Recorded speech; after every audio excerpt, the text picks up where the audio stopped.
If you want to be a millionaire start with billion dollars and launch a new airline. ऐसा कहा था Virgin company के founder mister Richard Branson ने। उनका ऐसा कहने का मतलब था कि अगर आपको मिलियनियर बनना है तो पहले बिलियन डॉलर्स कमा लो, फिर उन पैसों से एयरलाइन कंपनी की शुरुआत कर दो, आप अपने आप मिलियनियर बन जाओगे। गाइस, एयरलाइन एक ऐसा बिजनेस है जिसमें मुश्किल से कंपनी को 1 से 1.5% का मार्जिन मिलता है, और अगर किसी एयरलाइन कंपनी ने अपनी फ़्लाइट के 75% टिकट्स नहीं बेचे तो उस फ्लाइट की फ्यूल कॉस्ट भी नहीं निकल पाएगी। और शायद इसी वजह से इंडिया में सहारा, डेक्कन, किंगफिशर जैसी इस्टेब्लिश्ड एयरलाइंस बुरी तरह फेल हो गई। मगर फिर अगर ऐसा है तो टाटा ग्रुप ने एयर इंडिया क्यों एक्वायर कर ली, जो कि ऑलरेडी एक बैंकरप्ट एयरलाइन कंपनी है और जिसके ऊपर सिर्फ इस डिकेड में 70,000 करोड़ से ज़्यादा का कर्ज चढ़ा है। तो है गाइस, दिस इज बॉय के, और आज की इस वीडियो में मैं आपको एयर इंडिया के इस डाउनफॉल के बारे में बताऊंगा कि कैसे एक कंपनी जिसे सिंगापुर ने नंबर 1 एयरलाइन कहा था आज इस पोजीशन पर आ गई है, और इसे जो आज टाटा ग्रुप ने एक्वायर कर लिया है, तो क्या इतनी कट थ्रोट कॉम्पिटिशन में टाटा ग्रुप एयर इंडिया को चला पाएगा या नहीं। So let's start. Air India की शुरुआत मिस्टर जे.आर.डी. टाटा ने 1930 में की थी, यानी आज़ादी से 17 साल पहले। स्टार्टिंग में तो एयर इंडिया यूएस से कराची और फिर वहाँ से मुंबई लेटर्स और छोटे मोटे पार्सल्स लाने ले जाने का काम करती थी, और उस टाइम जे.आर.डी. के पास सिर्फ एक प्लेन था जिसे वो खुद ही चलाते थे, और वो इंडिया के पहले कमर्शियल पायलट भी थे। एयर इंडिया को पहले ही साल में 60,000 का प्रॉफिट हुआ, जो कि उस टाइम पर एक बहुत बड़ा अमाउंट था, और ईयर बाय ईयर उनका प्रॉफिट इंक्रीज़ होता रहा, और साल 1946 में एयर इंडिया पब्लिक हो गई। 1947 में जब इंडिया आज़ाद हुआ तो उसके करीब एक साल बाद 1948 में गवर्नमेंट ऑफ इंडिया ने कॉरपोरेट लॉज में थोड़ा सा अमेंडमेंट करके एयर इंडिया को नेशनलाइज कर लिया और एयर इंडिया के 49% स्टेक्स एक्वायर कर लिए।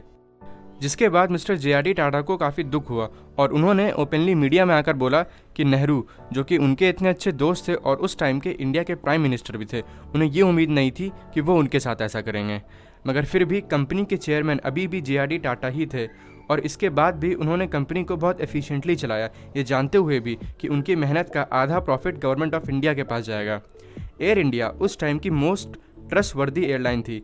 एयर इंडिया के 99.4% कस्टमर्स उनसे सेटिस्फाइड रहते थे, और इसका पूरा क्रेडिट मिस्टर जे.आर.डी. टाटा को जाता है। जे.आर.डी. बिल्कुल डाउन टू अर्थ बिजनेसमैन थे। कई बार वो रिसेप्शन वाली टेबल गंदी होने पर खुद ही साफ़ करने लगते, यहाँ तक कि एक बार तो उन्होंने फ़्लाइट का वॉशरूम भी खुद ही साफ़ किया जब वो गंदा था। और उनकी इसी इमेज की वजह से एयर इंडिया का बहुत फ़ायदा हुआ। सिंगापुर गवर्नमेंट को जब सिंगापुर के बाहर किसी एयरलाइन कंपनी से टाई अप करना था तो उन्होंने एयर इंडिया को ही चुना, और इसकी सिर्फ एक वजह थी, एयर इंडिया की पंक्चुअलिटी और जे.आर.डी. टाटा का ट्रस्ट। मगर 1978 में एयर इंडिया का एक प्लेन क्रैश कर गया जिसमें सभी 213 पैसेंजर्स और क्रू मेंबर्स मारे गए, जिसके बाद उस टाइम के prime minister mister Morarji Desai ने जे.आर.डी. टाटा को चेयरमैन पद से हटा दिया, जिसके बाद कंपनी को दोबारा कोई फुल टाइम चेयरमैन मिला ही नहीं। गवर्नमेंट का कंट्रोल होने की वजह से गवर्नमेंट के सीनियर पॉलिटिशियंस एयर इंडिया के प्लेन्स पर्सनली यूज़ करने लगे, जिस वजह से एयर इंडिया का ही अपना फंड स्पेंड होता था। 1993 में जे.आर.डी. की डेथ के बाद एयर इंडिया का डाउनफॉल शुरू हुआ, और एयर इंडिया की 100 में से 9 फ्लाइट्स कैंसिल होने लगीं, और एयर इंडिया की पंक्चुअलिटी 99.4% से घटकर 71.2% रह गई। और गवर्नमेंट ने एयर इंडिया को और एक्सपैंड करने के लिए 50 से ज़्यादा नए एयरप्लेन्स खरीदे, जो कि बाद में एक ब्लंडर साबित हुआ।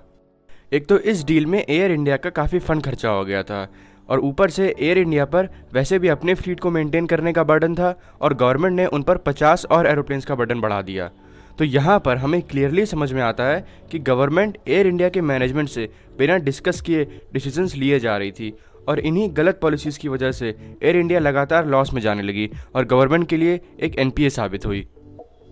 फिर इतने बड़े फ्लीट को मैनेज करने के लिए कंपनी को बैंक से लोन लेना पड़ा, और आज 2021 में कंपनी के ऊपर 70,000 करोड़ से ज़्यादा का कर्ज है।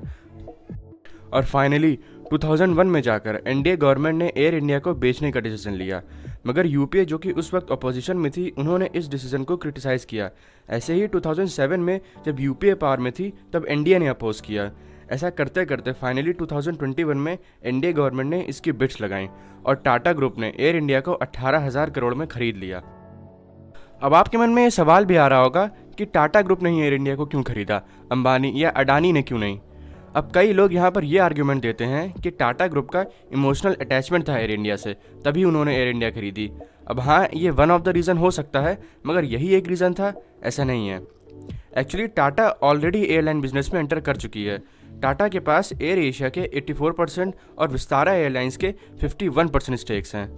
और अगर इन दोनों कंपनीज़ को मिलाकर देखें तो फिलहाल टाटा ग्रुप के पास एयरलाइन इंडस्ट्री का 26% मार्केट शेयर है। और अब तो एयर इंडिया के पास इंटरनेशनल एयरपोर्ट्स पर 150 से ज़्यादा एयरपोर्ट के स्लॉट्स हैं, जिसका यूज़ अब एयर इंडिया और विस्तारा कर सकती है। मगर स्टिल टाटा ग्रुप के लिए ये चैलेंज होगा कि वो एयर इंडिया को प्रॉफिट मेकिंग एयरलाइन में कैसे कन्वर्ट कर पाते हैं, क्योंकि वर्ल्ड की आधी से ज़्यादा एयरलाइंस हमेशा लॉस में रहती हैं। तो गाइज, आज के लिए बस इतना ही। वीडियो अच्छी लगी हो तो लाइक करें, वीडियो अच्छी ना लगी हो तो डिसलाइक करें। और आप आने वाले टाइम में जिस भी पर्टिकुलर टॉपिक पर वीडियो चाहते हो वो हमें कमेंट बॉक्स में बता सकते हैं, हम उस पर वीडियो ज़रूर बनाएंगे। Thank you.